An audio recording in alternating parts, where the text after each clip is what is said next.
Gore back here with us again, along with Brian McGuire. So with that, please give a warm welcome all the way from Washington, D.C., Elizabeth and Brian.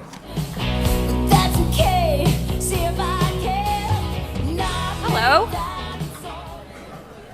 Hello.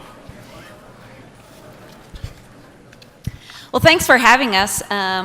We decided that today what we'd do is, instead of introducing ourselves, we'd introduce each other.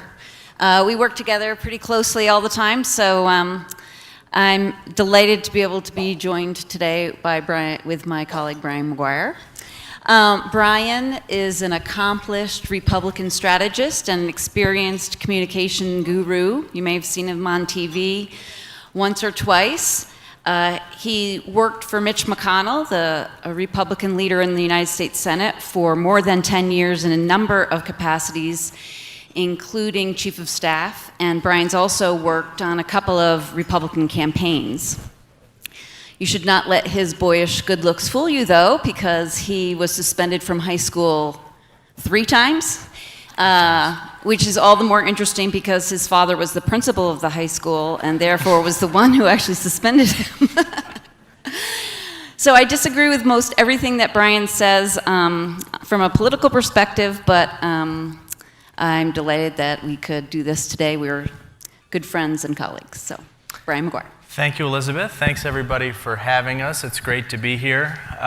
Elizabeth is an experienced legislative advisor and strategist. You might have seen her on television a couple times herself. At least once we've gone head-to-head on Fox News, which is a lot of fun. Fair and balanced. Elizabeth has worked in the White House, she's worked in the House, she's worked in the Senate. She was a legislative director, she was a chief of staff for Senator Byron Dorgan for some time, and so she's sort of the full package from a lobbyist standpoint, which is probably why she's consistently ranked one of the top lobbyists in Washington, D.C. She is also in charge of our office in D.C., which is the second biggest lobbying firm in the country, so she's got her hands full. In addition to that, she's raising 3 great kids, and one of them has a swim meet tonight in D.C., so she has some sense of how busy her life is. But we agree on nothing politically, so the fact that we get along well is a testament to her leadership of the office. She's a good friend and mentor, and I look forward to disagreeing with everything she says. So, shall we start? Sure. So the first thing we thought we'd do is we're going to talk about 2 main things today. We're going to talk about the legislative outlook, policy outlook for 2018, what we think is going to be moving forward in Washington, and then also we're going to take a little bit of time and talk about the elections for 2018 and what we expect for November 6th, which is 284 days away from today. There are a few things that are going to happen on Capitol Hill and in Washington this year. The debt ceiling is the statutory limit that provides a break on federal debt being issued. That is going to expire sometime here in March. Now the date is a little bit fluid, but we think it's going to be early, mid-March. So Congress is going to have to pass legislation to raise that limit. And then also coming up, we expect that there's going to be action on immigration. There's a commitment made by the majority leader in the Senate that they would try and have a vote on that bill before the middle of February. And then we also have spending bills. Currently, the spending for the federal government expires in the 8th of February, and so all of those issues, something will have to happen. There's an action forcing event that will require something to come up in Congress and get through the whole process. Brian, you want to talk about the things that we might see here this year? Yeah, the things that are being discussed right now, just for the sake of context, it's an election year, 2018. We're going to have an election in November, and so traditionally there's a high expectation that very little gets done in an election year, but you do have maybe half a year where there's some chance of something significant happening, and I think the things that people generally talk about as likely in that category, or at least potentially likely in that category, are an infrastructure bill, which I know matters to you, and potentially a farm bill, which is every 5-year exercise, also FAA reauthorization, and then there's this banking reform bill, which is essentially an update of the Dodd-Frank bill, which has been a huge regulatory burden for a lot of smaller banks. And as a result of that, a lot of members have been hearing from the banks in their states and their districts over the last several years, so much so that this actually has a very good chance of passing. I think in the first quarter of the year, Democrats and Republicans tend to agree that this is something that needs to be addressed. So I think that that's one legislative accomplishment we are actually likely to see in the next several weeks. So that's sort of, in my view, the universe of things that are likely to happen this year. The infrastructure bill, obviously, is the most far-reaching, the most significant, and depending on who you talk to in Washington, you get a different answer on the likelihood of that.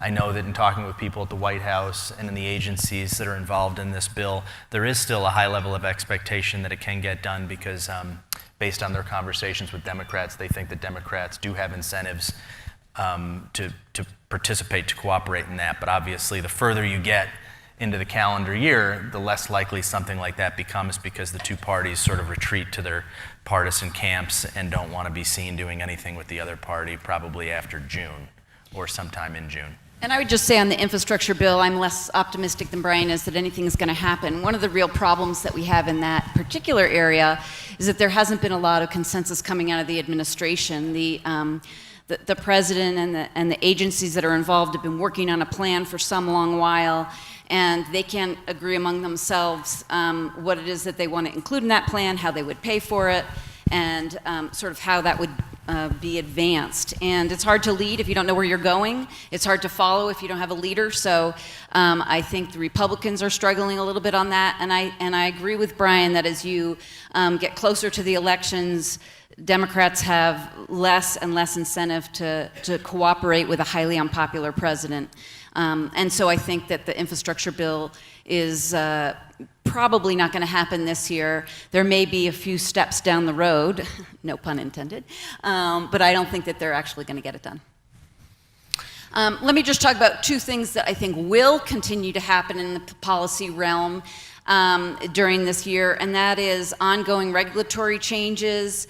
The administration's been very proactive in terms of making changes to rules in all parts of government, and that's going to continue.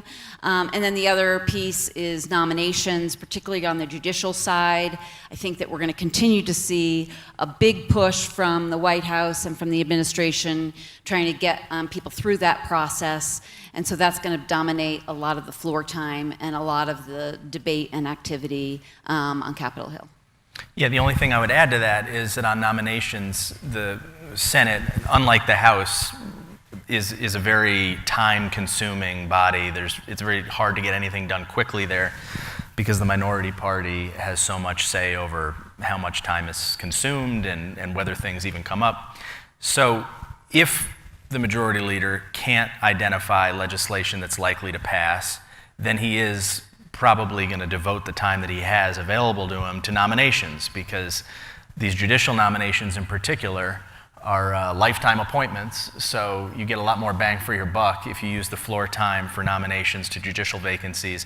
And you saw last year that that's what happened. We confirmed, the president sent up and the Republicans confirmed 12 circuit court nominees to the federal circuit courts, which is the highest number of circuit court judges. This is just below the Supreme Court, so they determine the outcome of a lot of really significant issues. This is the highest number of circuit court judges that have been confirmed in the first year of a presidency since the circuit court system was established in 1891. So a lot of time was devoted to that, and the consequence is very far-reaching because the courts obviously have a lot of impact. That's something that Republicans are very happy about. So given that, I thought we'd take the next little while here and talk about what we think might be happening in November for the election. And I'm going to let Brian kind of give a Republican perspective on where you guys are, what you're thinking about as you look ahead to November 6th.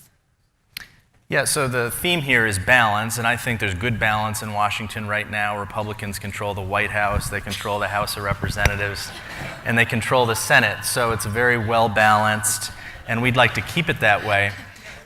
The problem is that in the midterm election, after a president is elected, history is not on our side. Republicans and Democrats average a loss of 33 seats since World War II in a midterm election after the party of the by the party of the president after he's elected, 2 years after he's been elected. So the headwinds are against the party just historically, but Republicans are more optimistic than they were, say, a couple of months ago, because what's happened since then is we've passed historic tax reform that's been driving considerable and dramatic corporate activity in the last several weeks. You've probably seen a lot of the headlines, and they just keep coming. I saw FedEx this morning announced huge investments in its workers, and those kinds of stories really help Republicans throughout the year. So I think Republicans are confident that they're going to keep being able to sell tax reform as a huge driver of economic growth and corporate activity and worker wage increases between now and November. I know that they're going to focus on that. And then, of course, we have a good Senate map. You know, one of the things that really matters is where you have vulnerabilities and where you have opportunities in one of these midterm elections. And for Republicans in the Senate, at least, the map looks really good. We've got Democrats defending 10 states where President Trump won and 5 states where he won by more than 10 points. So those fundamentals are really helpful to Republicans in the Senate. The House is a little bit of a different story, and we'll talk a little bit more in detail about that on a subsequent slide. And then I mentioned the courts. The transformation of the federal judiciary under President Trump has been real and dramatic, and that's a result of good cooperation and planning between the White House and the Senate. The Senate, as you know, is in the personnel business in a way that the House is not. They are in charge of confirmations, not just to federal agencies, but also the courts.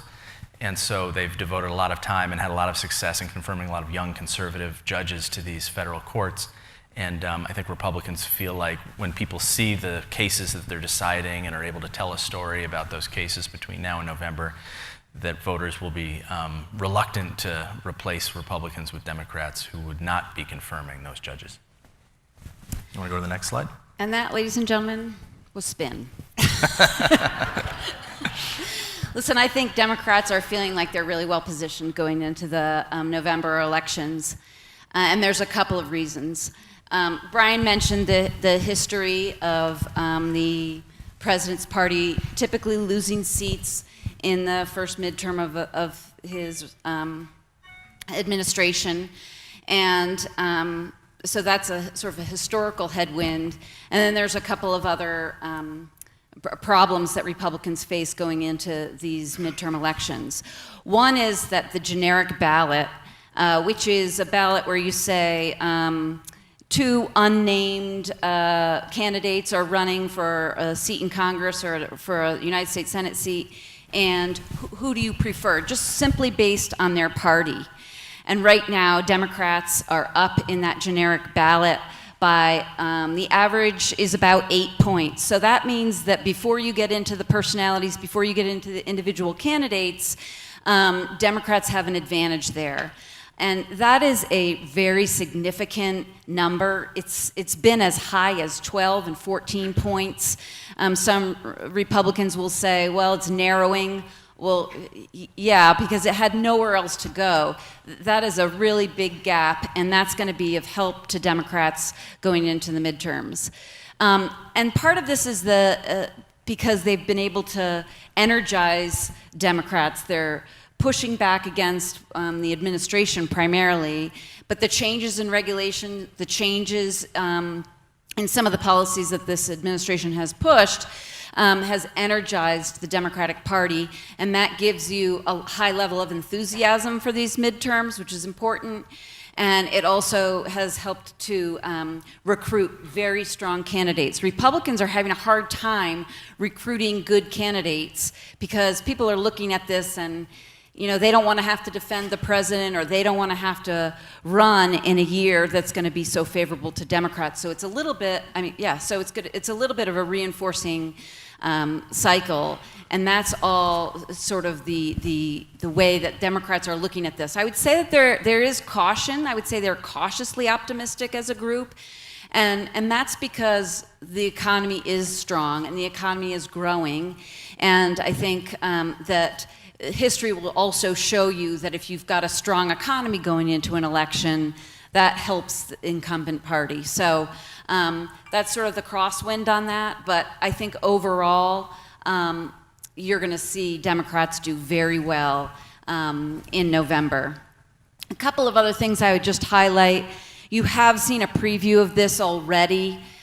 In Virginia, we had an election for governor, and also the whole state legislature was up, and Democrats just absolutely romped in that election. That's considered a purple state, and not only did you have a relatively weak Democratic candidate and a relatively strong Republican candidate in terms of name ID and sort of charisma and all of that, Democrats still won, and a lot of that had to do with an energized voter base. And so we've already seen that. Alabama was another example. Nobody ever thought that you'd be talking about a Democratic senator from Alabama, and that's exactly what we have right now. So already you've started to see some of these trends manifest themselves, and I think that's another reason why Democrats are feeling optimistic going into the election cycle.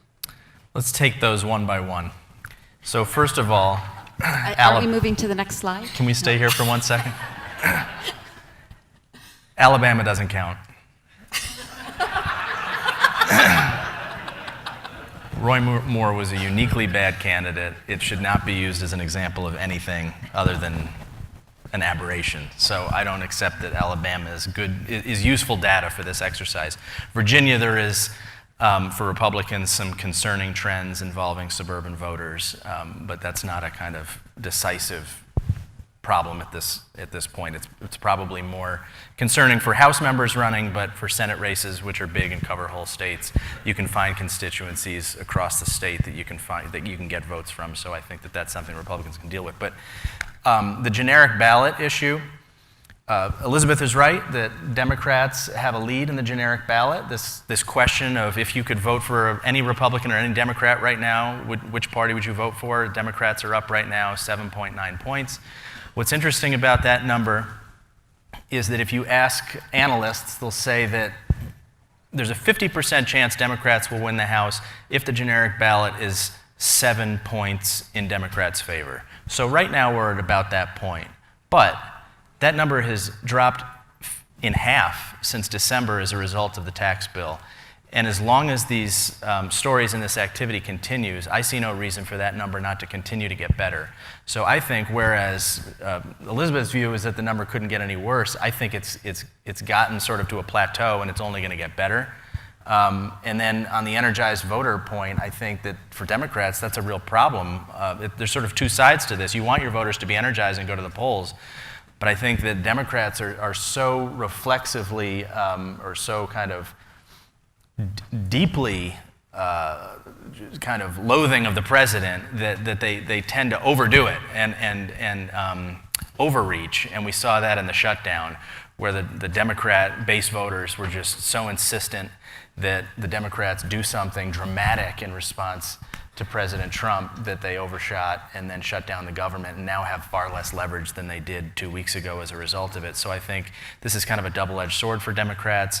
Their voters are sort of so hot right now in terms of the intensity of the hatred and distaste for the president that I think the Democrat leadership is having a hard time controlling their base, and that is something that I think could pay dividends for Republicans as they do things that are kind of spectacularly not appealing to the general public.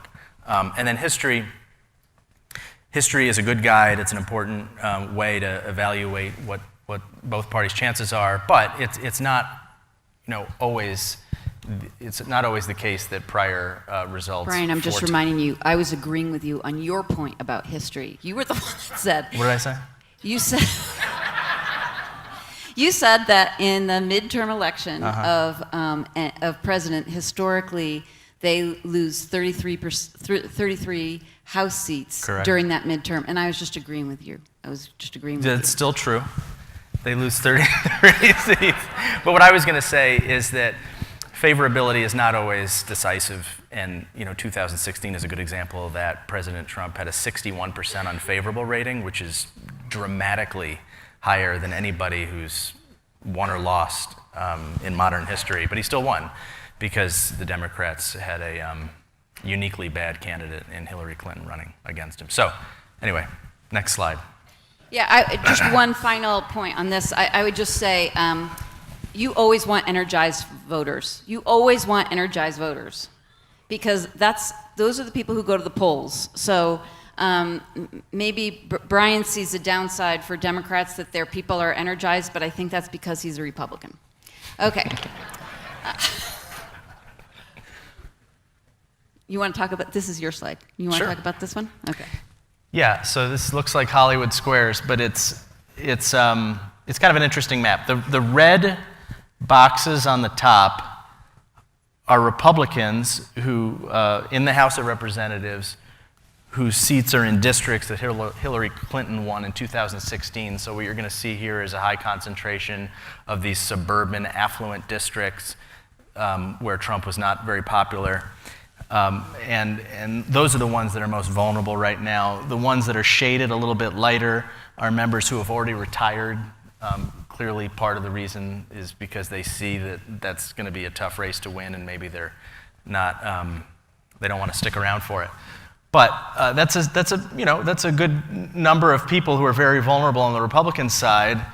But there are a number of Democrats who are also in the same position.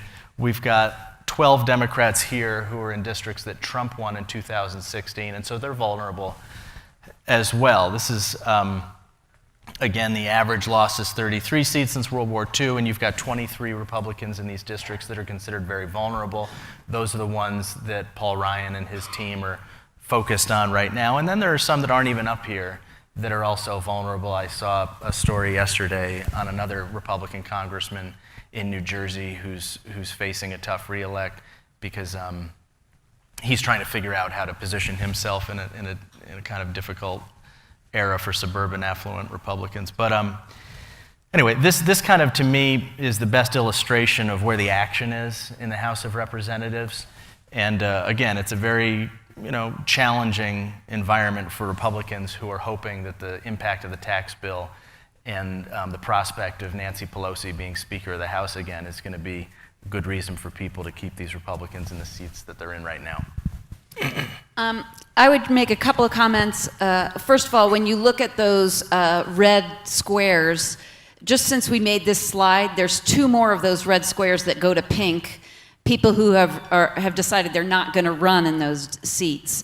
And a lot of that just has to do with Republicans recognizing that they're running uphill here in this election. And so you're going to see, we have seen and we may continue to see folks who say, it's just, I'm not going to put myself through this, I'm not going to run, I'm probably not going to win.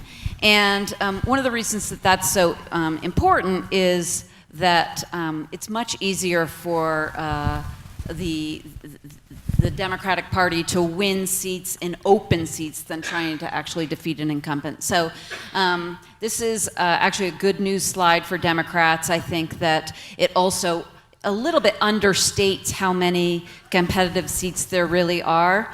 Now, the Democratic Party will tell you there's about 100 seats that are competitive in the House. That's not actually right. It's a smaller number than that, but I think it's a bigger number than that's demonstrated here on this slide. And so I think that there really is the potential for Democrats to make very significant changes in the House of Representatives in this upcoming election. Just for a little more context, in 2010, you might remember the huge Republican wave. Cory Gardner won his House seat. In that wave, Republicans picked up 63 seats. in 2010, which was the most that they had picked up since the 30s. That's considered in the modern era the biggest wave, and it was really a reaction to the policies of President Obama. One commentator said that the country put a national restraining order on him after Obamacare and Dodd-Frank were passed. But that also illustrates a maxim in politics, which is that midterm elections are generally a referendum on the sitting president. So with President Trump at a historically lowish favorability rating, this is one of the reasons Democrats like Elizabeth are excited about the prospects of victory in November. And then in 1994, I think Republicans picked up 54 seats, which up until that point was the high water mark for seats. So what Democrats have to do here is not as significant as what happened in 1994 or 2010. It's considerably less dramatic than that. So it's a difficult environment for these House members who are Republicans to be running in, but Republicans believe that we have a lot of tools in our toolbox, and that this tax bill in particular is going to be a really valuable asset. Historically lowish. Here's the Senate map, and let me explain to you a little bit about what this map means. So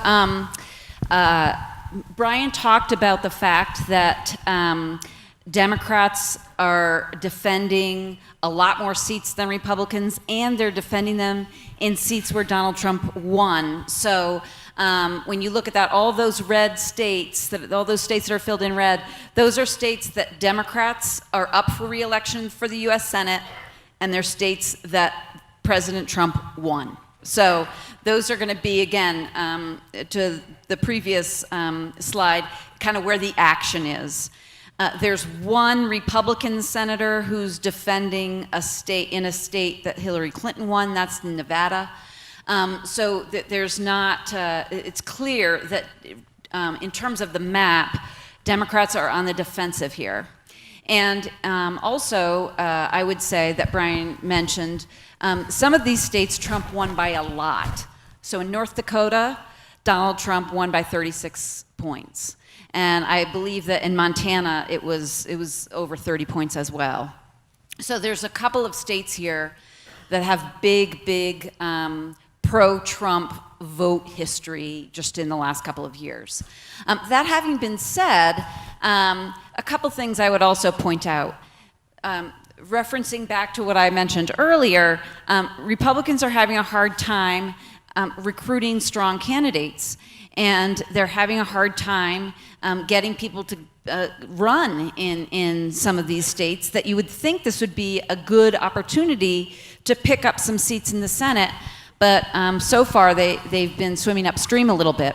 And I know Brian mentioned earlier that Alabama doesn't count or something like that, but it actually does count because now Democrats are at 49 seats, so it's 49-51. It's a very tight margin, and I think that the elections are going to, for the Senate, are going to be very hard fought. But right now, even though Democrats look like they should be on the defensive, it's a much better situation than we would have thought, just because of the difficulty that Republicans are having on their own side.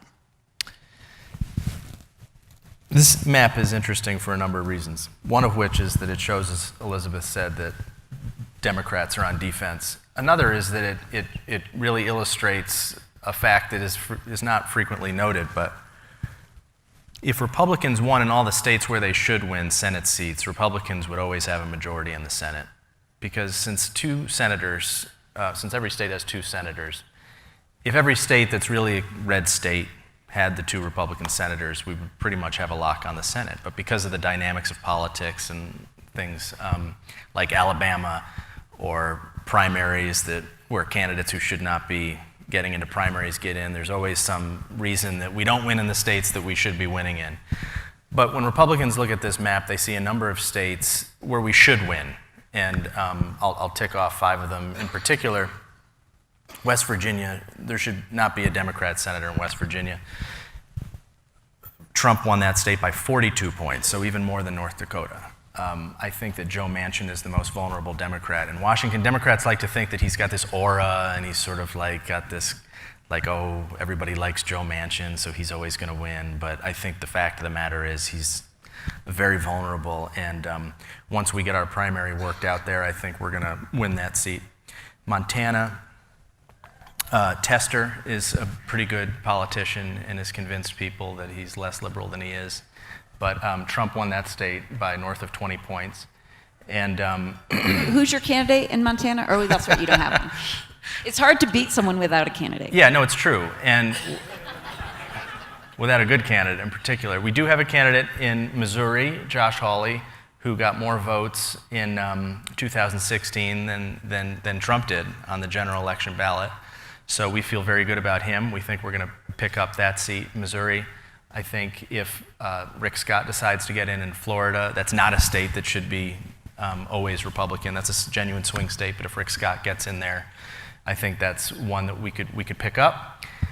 But we've got these other states that Trump won by more than 10 points.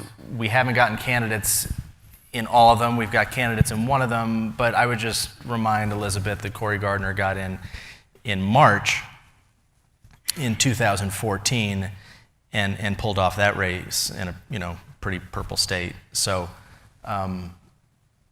Republicans, they're not attached to this map, but they recognize that it's a good map for them. They're going to have to hold on to that seat in Nevada. But depending, again, on who you ask in Washington, some Republicans think, well, we're just in a defensive mode because we've got a lot of headwinds against us, and others say, no, we can pick up some seats because the map looks so good. So I'm somewhere in between. I think that we hold on to the Senate, but that it's going to be very tight. Let me just talk about three particular states. First of all, on Florida, one of the things that's really interesting about Florida is, I agree with Brian, if Rick Scott gets in, which he hasn't done yet, but if he does, he would be formidable. He's a Republican governor, and he's got a lot of money, and he's a pretty popular guy, so he would be a strong Republican candidate. The problem that he's got is that Donald Trump is creating all kinds of problems for Republicans in Florida. He's proposing offshore drilling, which is highly controversial both sides of the aisle in Florida. He has fumbled the response in Puerto Rico in response to the hurricane there.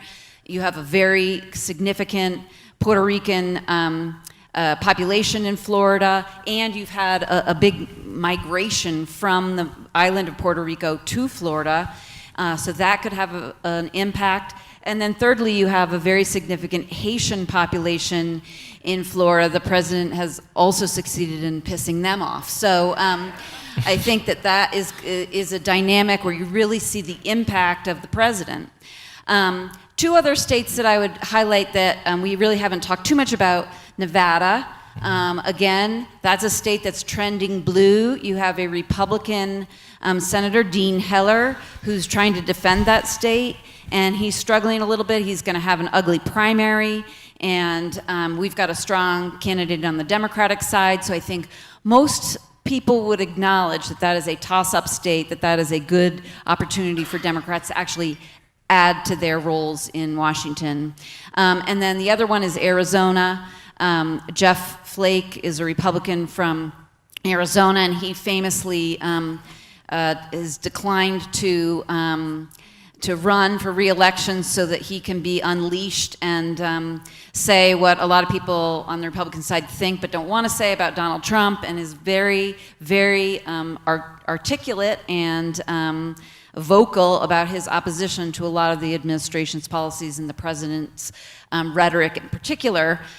They will also have a primary in that state. Is that a pickup state for Democrats? Maybe on the margins, could happen. We have a very strong candidate there too in Kyrsten Sinema. So those are a little bit of the outliers. Those are states that you could actually see Democrats winning. Given the map, as we've talked about, it's kind of amazing that Democrats are even in a place where they're talking about that as a possibility. So I don't know if you have anything else you want to say. I think we hold the Senate. This is my favorite slide. So we talk a lot about the Trump effect in Washington, D.C., and who it helps and who it hurts. Some people, Republicans, think that Donald Trump helps them because he does energize a group of people. He does he talks directly to people. He's gone over the top of the media, in which, I mean, he does this direct communication through Twitter. He can motivate people, he can get people to the polls, and some people think that he's a real asset on the Republican side. I think that he's a real asset on the Democratic side. His lowish favorability ratings are down in the 30s, which is like unprecedented in terms of where a president would be, especially given the strong economy. Usually when you have a strong economy, that's almost a given that you're going to be above 50%. And so the fact that he's as low as he is really remarkable. And I do think, as we've talked about before, that he has energized Democrats. I think that he's made it harder for Republicans to recruit. So overall, I think that the Trump effect helps Democrats more than Republicans. And I think that when the Democrats take the House, when they make gains in Congress in the fall, a lot of that is going to be because people are reacting to Donald Trump. I'm going to go back to a point I made earlier. I think that Democrats are so afraid to say anything positive about the president or to do anything with the president that they really hamstring themselves. The states that we just discussed, like Missouri, take for example, you've got a sitting senator there, Claire McCaskill, who, when asked what she thought about the fact that businesses in her state were giving huge bonuses and contributions to the 401ks of employees in Missouri, couldn't even bring herself to say anything good about it because Donald Trump was the guy who signed the bill. And to me, that just gives us so much more material when we're running against someone like that who's so afraid to say anything positive about the president that they can't even say anything good about a tax bill that's benefiting middle-class workers in her state. So I think that that's a dynamic that is really going to benefit Republicans. And again, I think that the kind of overreach and the refusal to be seen or the fear of being seen as doing anything with or for the president is going to be a huge drag on these Democrats in states where their voters are just not there. I mean, this is a state that Trump won by 18 points, so Missouri is not conflicted about whether these policies are good. They're pretty happy with these policies. And a state like Tennessee, Donald Trump has a 66% approval rating among general election voters in Tennessee. That's really good. And you've got a Democrat candidate running in that state who's a former Democrat governor who maxed out contributions to Hillary Clinton just before the 2016 election and was handpicked by Chuck Schumer to run that race. He can't bring himself to say anything good about this president, so he's clearly at variance with the voters of his state. And I think that these candidates in these states are so kind of stuck inside the DC echo chamber and so incapable of seeing that their voters actually like this stuff that they can't get themselves into a place where they're saying things that their voters actually want to hear. So I think that that'll end up being a huge benefit to us in November, and I'm eager to see it happen. So I think that it's interesting to talk about Tennessee. This is a state that Trump won. It's a Republican senator defending his seat. Yeah, he's probably going to win. I'm not sure that that reflects so much on the president, more just the politics of that state. But I would say I think that the Democratic candidate is very strong there, and it's going to be more competitive than maybe you think. One other thing I would just say on this slide before we move on, and that is the rule of thumb is that a president who is under 50% approval rating will lose the House of Representatives.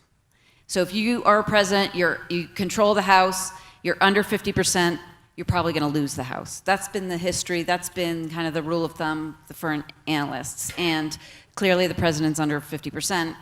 He's under 40%. And so that's just something else to kind of keep in mind about what impact the president has. So we thought we'd take a minute and give you all our predictions. We're going to give you the bottom line now on what we think is going to happen. You want to go first? You want me to go first? I'll just start out by asking everybody if they remember how confident everybody was that Hillary Clinton was going to win the election in 2016, and what the generic ballot always said, and what the president's favorability said about whether somebody was going to win in November. This president has sort of scrambled a lot of these metrics, and I think, the House is going to be a real challenge for a lot of the reasons that Elizabeth and I both enumerated, but I think the Senate is a place where we could actually pick up seats in 2018, and one of the reasons we're focusing a lot on the Senate is because if Republicans were to lose the House, the Senate becomes extremely important because the House obviously will exercise its oversight authority dramatically. I mean, there's so much pent-up desire among progressives and Democrats to just go full on against this president that it'll be unleashed through these oversight committees in the House, and then the Senate will be the kind of break on that activity. And so there's a lot of focus on the Senate for that reason and a lot of other reasons, but I think that, historically, we've got some headwinds. I think this tax bill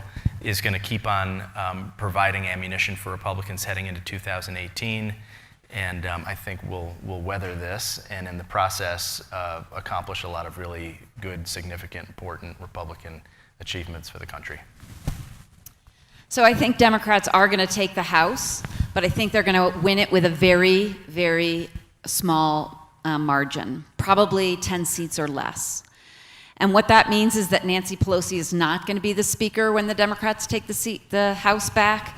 There's going to be an effort to move to a new generation of leadership in the Democratic Party, and there's already a number of candidates and members of the House on the Democratic side who have suggested that it's time for a new leadership in the Democrats in the House. So I do think the Democrats are going to win the majority in the House, but I think it's going to start a process of new leadership for the Democratic Party there. On the Senate side, my bold prediction is that we're going to end up at a 50-50 Senate. That means that Democrats are going to pick up one seat, and you're going to have this power sharing agreement in the Senate. This has happened one other time back in the 2000. And so I think we're going to see that dynamic again. It's a long way to go. We said 284 days, and Brian is exactly right that that's a long time in politics, and things could change a lot, but I do think that in many ways the die has been cast here, and it's hard to see how the president is going to sort of turn things around sufficiently to give coattails to help Republicans in November. And with that, do you have anything else? No, I think that's good. If anybody has any questions, we'd be Yeah, we're happy to take questions for a few minutes. Take some questions. Yes, sir.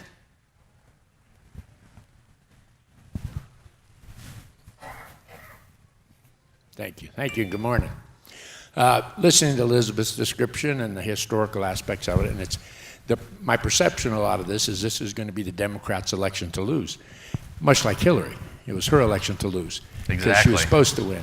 But then you look at their strategies and what's going on, and they're bringing up immigration again as a strategy, but is that going to be the campaign issue it was in the past? Because they point to if they wanted to solve immigration, they could have done it in 2009 when they had the House, the Senate, and the White House, and they failed to do so. And now they're pulling on heartstrings with that, but they're using that to shut down the government. Is that a good strategy? And then you have Nancy Pelosi and Wasserman Schultz out there saying all these bonuses from the tax thing are crumbs. And is that a viable strategy? So I just wonder, is this the Democrats' election to lose? I think it is. I think you're right. I think this is a great, solid year for them, and they need to take advantage of it. I think there's no question that I should be in charge of Democratic strategy for the National Party.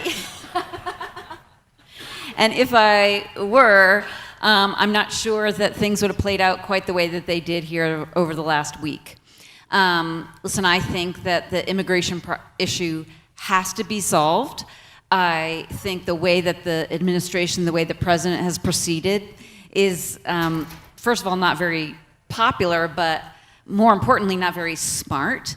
And so I don't think that there's any question that this is an issue that needs to be addressed.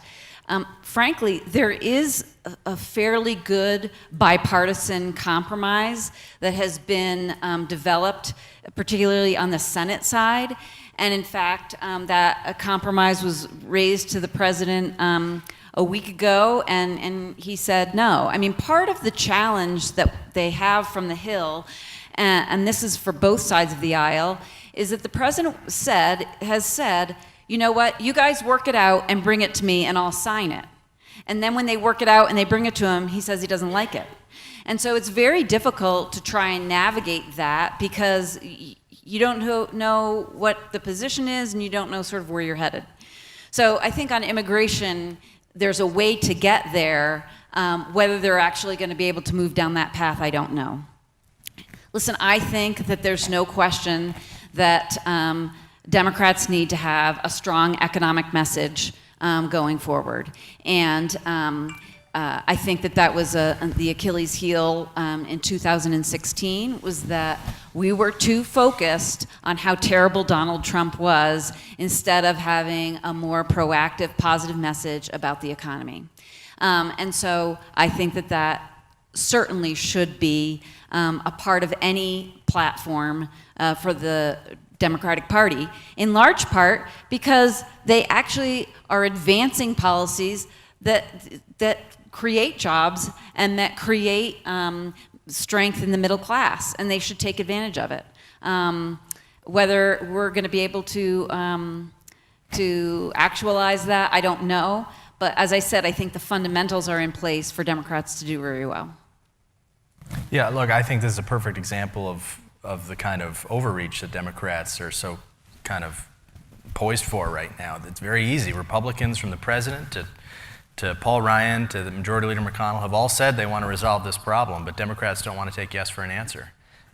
And the reason for that is because they can't bring themselves to do what they've repeatedly said that they're willing to do, which is to pay for this wall. And they've voted for it, they've said they do it, but because Donald Trump is proposing it, they don't want to do it. So they're stuck because their base won't let them do the things that they themselves know that they should and have said that they want to do. And I think that politically puts them in a straitjacket. And I, kind of enjoy that they're in a straitjacket, but I also think that this is something that we should resolve, and we could very easily resolve if they'd just be willing to take yes for an answer. That's not quite right. Any other questions? Back here. Since you've referred several times to polling to back up your analysis, I'm curious to know how you evaluate how polling was used through the campaign and how it's been used in this first year of the Trump administration. The ABC Washington Post poll is probably the most egregious in consistently overweighting Democrats when they do their polling, and there were a number of polls that consistently did that as well. So I began to get the impression that the purpose of the polls was to drive public opinion rather than reflect it. And I wondered if you have a comment about that.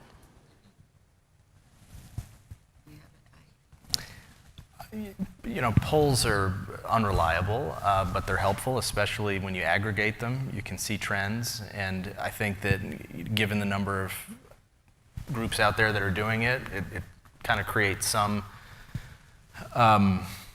competition is good among these polling agencies, and when they see that they're getting things wrong, they have to go back and reevaluate their metrics and their models and all that. Some polls are more accurate than others. The one you cited, obviously, has been cited as being skewed. The generic ballot traditionally favors Democrats for a variety of reasons that have nothing to do with bias. In 2010, the generic ballot for Republicans was +4, which, is pretty good, but certainly didn't give people reason to believe that we were going to pick up 64 seats. So, I think that I don't think people are designing these polls to favor one party or another. I just think it's an imperfect science, and given the way that people do their landlines versus cell phones versus block. I mean, it's hard to get good polls done, and you've got automated polls, which people have a problem with. But I think that the more polls that are out there, the better, because you can kind of identify which ones are accurate and which ones are not. And I can't tell you which ones off the top of my head have been more accurate than others, but I do know that there are some that have been very inaccurate last several cycles, and everybody's aware of it. We can see it, we can test it, and we can evaluate it on that basis. So I think this last election obviously caused a lot of polling companies to go back and reevaluate their methods, but there are a lot of factors here other than bias that I think need to be considered when we're evaluating them. Yeah, and I would add to that there have been other examples where polls have skewed the other way. So the one just comes to mind most recently is in Virginia. It looked like that race was going to be really, really tight. Some polls had the Republican up, some the Democrat. I guess the Democratic candidate sort of was ahead by 2 or 3 points in most, if you aggregated them, as Brian said. And then when you got to election day, the Democrat won by 10 points. And so I think that just because a poll is inaccurate doesn't mean that there's a bias, as Brian said. I think that this political landscape has been completely shuffled by this president, and there's a lot of unknowns about how people are going to react, who's going to show up to vote, and that throws all of the polling into question. So I agree with you that a lot of polls are inaccurate. I'm not sure if it's by design or just by incompetence. And then, in the presidential year, a lot of the polls were accurate. They had Hillary up by 2 points. They just didn't know where she was going to get her votes. And so many of the votes came from urban areas and in California that, the poll that showed her up a couple of points ended up being accurate, but they just didn't sort of have the ability to see where those votes were going to come from. And so what they didn't see was that the Electoral College was swinging toward Trump. And so in that case, the outcome was the outcome was both consistent and inconsistent with the polling. One last question. Are we going to get an enacted budget this year, or will it just be a series of continuing resolutions? And if it's continuing resolutions, is the government going to be shut down again? Well, as Brian mentioned, we have a Republican House, a Republican Senate, and a Republican President. So if we don't get a budget, I think the responsibility lies squarely with the Republicans. So I'll turn this question over to Brian. I don't think it's in the Democrats' interest to shut the government down again, as they did last week. I think it's pretty clear that they suffered big time as a result of that decision. So I don't think the government's going to shut down. Whether we only have a series of continuing CRs is being worked out. I don't think Democrats or Republicans want to have that be a permanent situation. And I'm hoping that the shutdown that Democrats precipitated last week is sort of going to sober people up and get them to focus on getting back to a normal budgeting process again. Okay, last comment? All right, thank you very much for having us. We always enjoy coming. Thank you.